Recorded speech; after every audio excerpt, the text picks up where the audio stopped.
Bonjour Général Vincent Desportes. Bonjour. Merci beaucoup d'être là ce matin. Vous êtes aussi, je le rajoute, l'auteur de Devenez leader chez Odile Jacob. Ça vient de sortir il y a quelques jours à peine.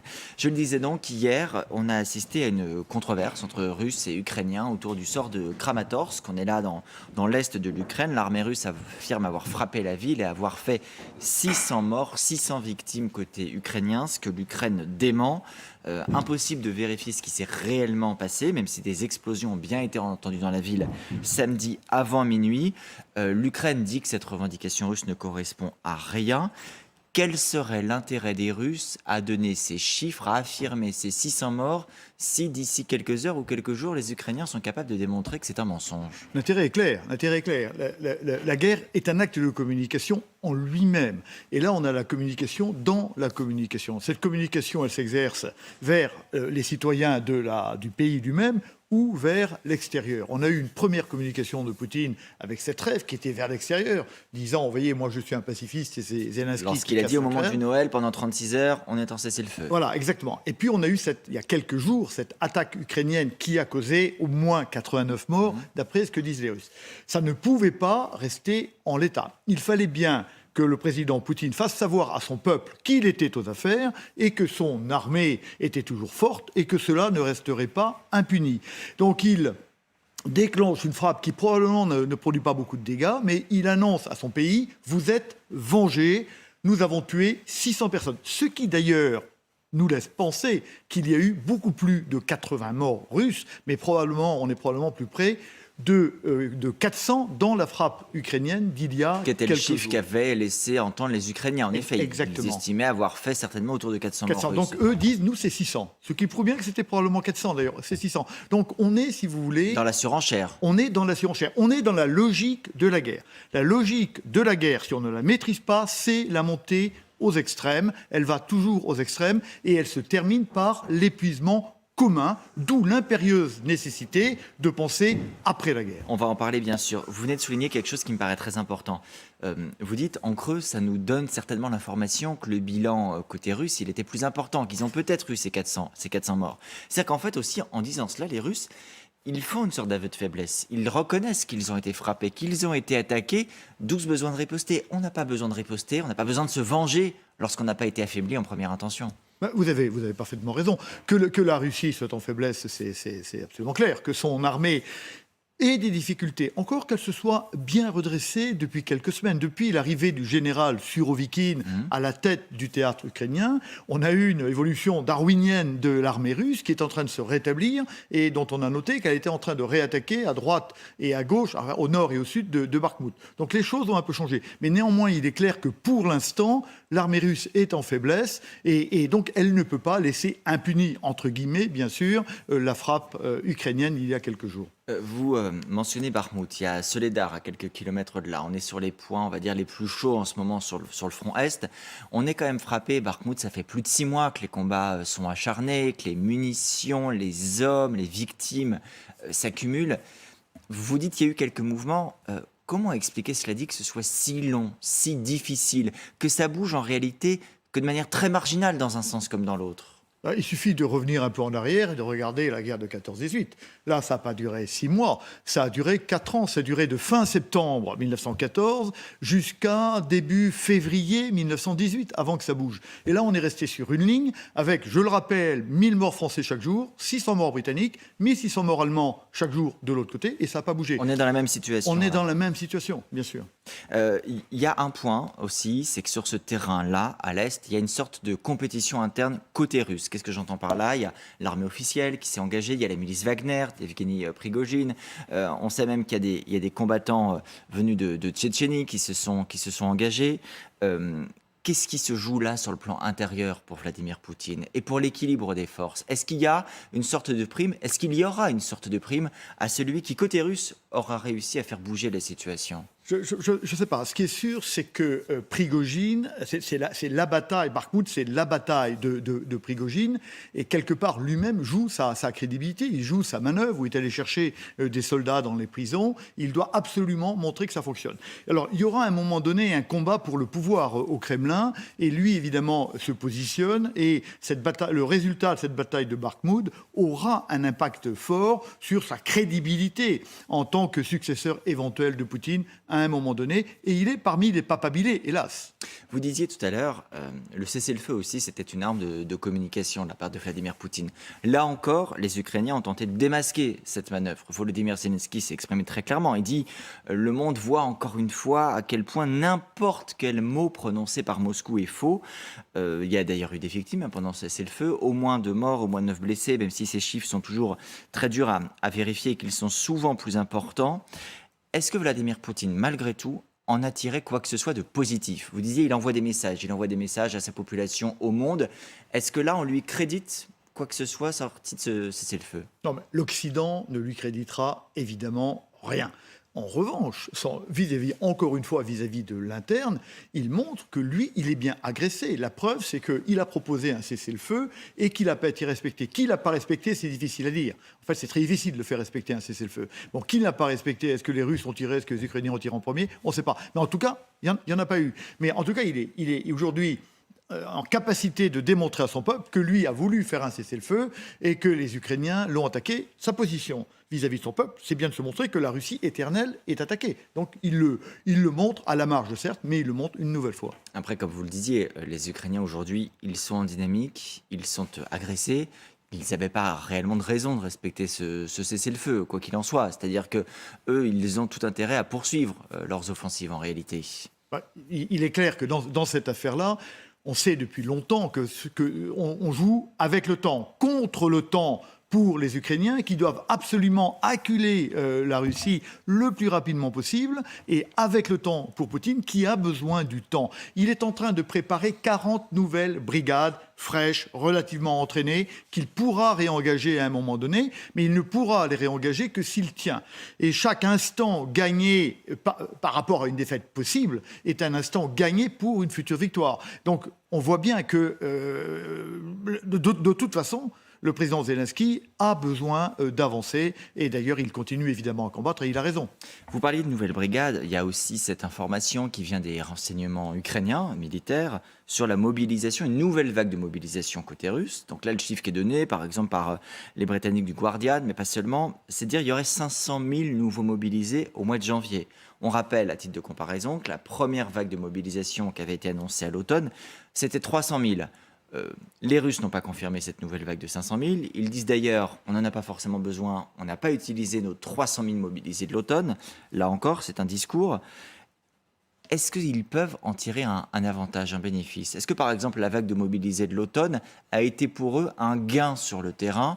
Cette nouvelle vague de 500 000 serait donc un gain supplémentaire dans cette hypothèse. Écoutez, c'est difficile à dire. Qu'est-ce qu'a apporté la dernière vague? On ne sait pas. Mais en tout cas, ce qui est sûr, c'est qu'ils ont tenu et que depuis cette mobilisation, en gros, l'Ukraine n'a pas avancé. Il y a eu le départ de Kherson, qui a été très bien d'ailleurs fait par le général Surovikin, parce qu'on pensait que 20 000 Ukrainiens allaient mourir ou être prisonniers. Et il a très bien monté son affaire. Donc, ce qui a été apporté a permis de contenir. Ils ont colmaté le front.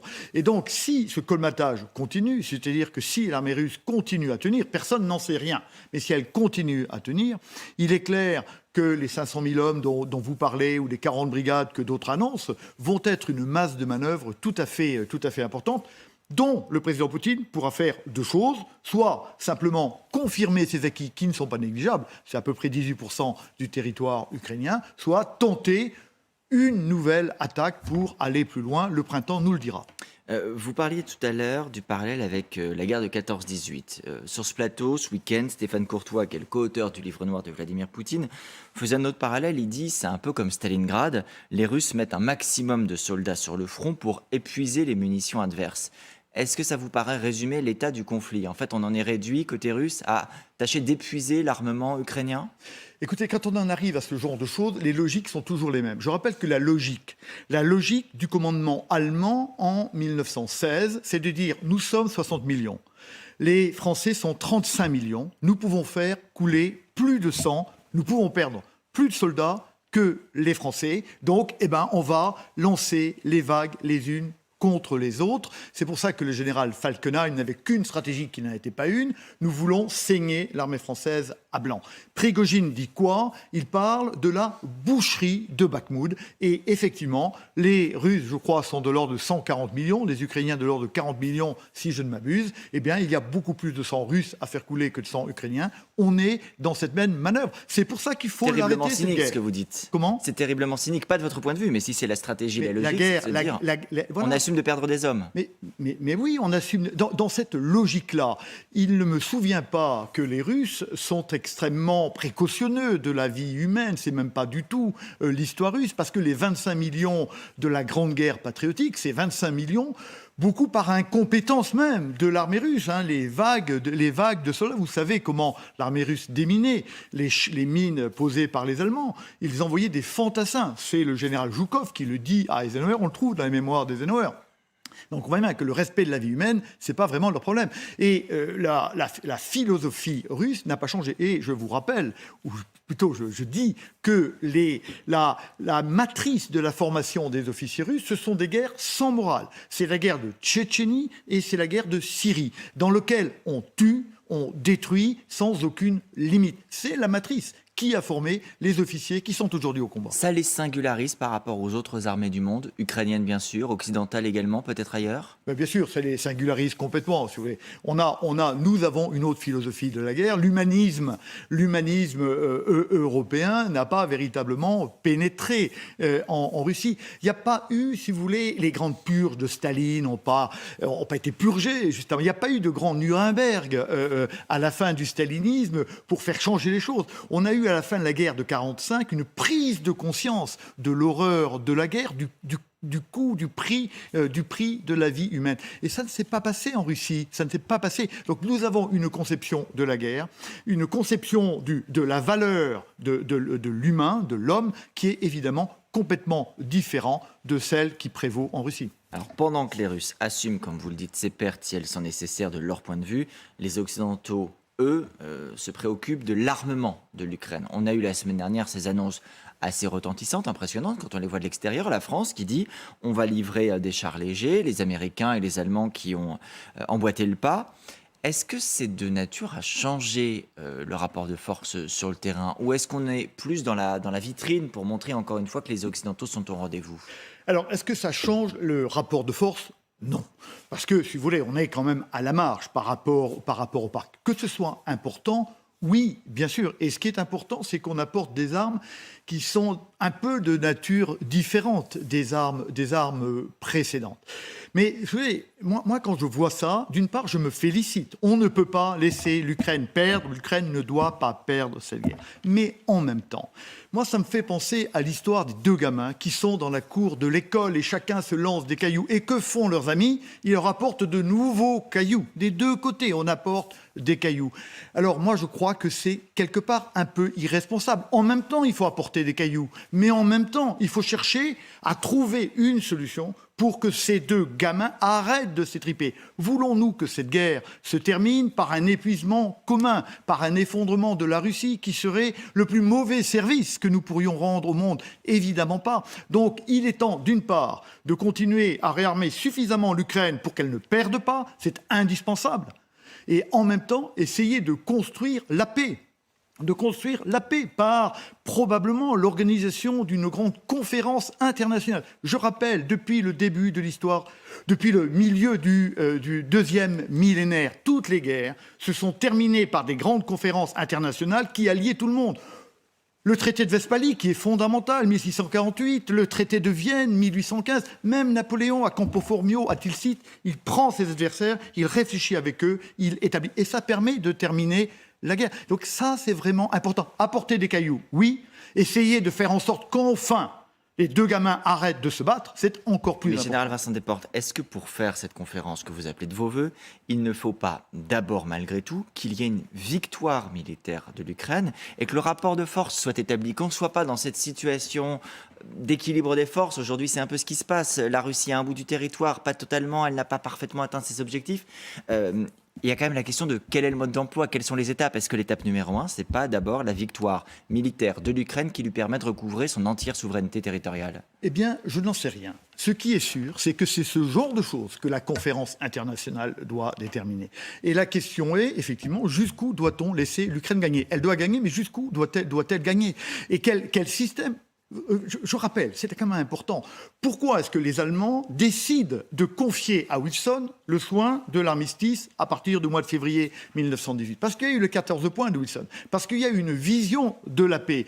Et le chancelier Max de Bade, au début de l'année 1918, dit « Ok, vous ne voulez pas nous punir, vous voulez simplement rétablir un système qui nous permette de vivre ensemble, alors nous acceptons l'armistice. » Et la Russie n'arrêtera cette guerre que si on a un projet positif à lui montrer. Et en particulier, il faudra donc, et c'est tout à fait important, que d'une part, l'Ukraine accepte peut-être de ne pas avoir une victoire complète. Quand vous dites ça, ça veut dire renoncer une partie de ses territoires? Parce qu'aujourd'hui, les frontières internationalement reconnues de l'Ukraine, c'est avec le Donbass et avec la Crimée. Mais bien sûr, mais si vous voulez, c'est pas à moi d'en décider, c'est à des gens, c'est à cette conférence de voir quelle est la bonne solution pour tout le monde, de manière à proposer aux deux, voilà ce qu'on vous propose.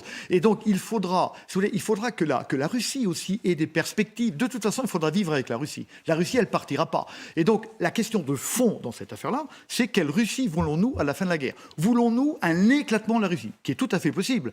Je rappelle que la Russie n'est pas une nation, qu'elle est un empire. D'ailleurs, elle est dans une démarche impériale aujourd'hui, et que tous les empires meurent un jour ou l'autre. Et qu'en général, ils meurent par la guerre. L'Empire romain, l'Empire français, voilà. Et c'était en effet une fédération, même encore aujourd'hui. 89 sujets, avec des États qui cherchent assez rapidement, probablement, iront chercher leur sécurité dans l'indépendance. Mais cet éclatement serait un problème pour nous, de votre point de vue? Ce serait un problème considérable pour le monde entier. Mais pourquoi? Pourquoi? Eh bien, d'abord, parce que c'est générateur de guerre. Complètement. Si vous voulez, actuellement, par exemple, la Russie maintient la paix dans les républiques d'Asie centrale, l'Ouzbékistan, le Kazakhstan, etc., qui sont en semi-guerre pour certains d'entre eux. Pour l'instant, la Russie les maintient en paix. La Géorgie, qui a accepté le verdict de la guerre de 2008, elle va repartir évidemment à la recherche, à la conquête de l'Ossétie du Sud et de l'Abkhazie. La Moldavie, dont toutes les richesses sont en Transnistrie, s'il n'y a plus de Russie capable de l'empêcher, elle va évidemment aller rechercher la reconquête de la Transnistrie, etc. Qui est sur son territoire aujourd'hui. Que dit Kissinger? Kissinger, c'est quand même quelqu'un, Kissinger. Kissinger dit, au mois de décembre...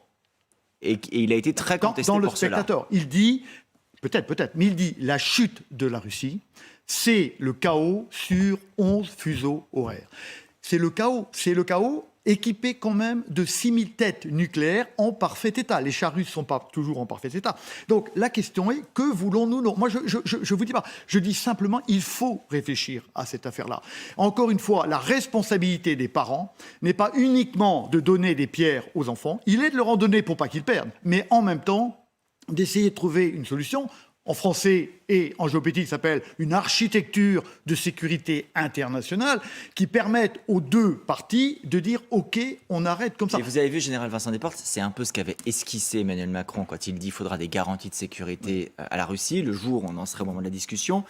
Il a fait un léger retour en arrière, sans le dire, en disant « Oui, comme vous le faisiez tout à l'heure, la priorité, c'est d'abord que l'Ukraine gagne parce que l'Ukraine est agressée et que certes peut-être que l'effondrement de la Russie serait facteur de déstabilisation, mais aujourd'hui c'est l'invasion de l'Ukraine par la Russie qui est un facteur de déstabilisation pour le monde. Mais bien sûr, mais ce problème, il faut le prendre en compte complètement. Qu'est-ce que c'est que la stratégie? C'est prendre en compte les contraintes et les ressources et essayer de trouver une solution. Mais voilà ce qu'il faut faire.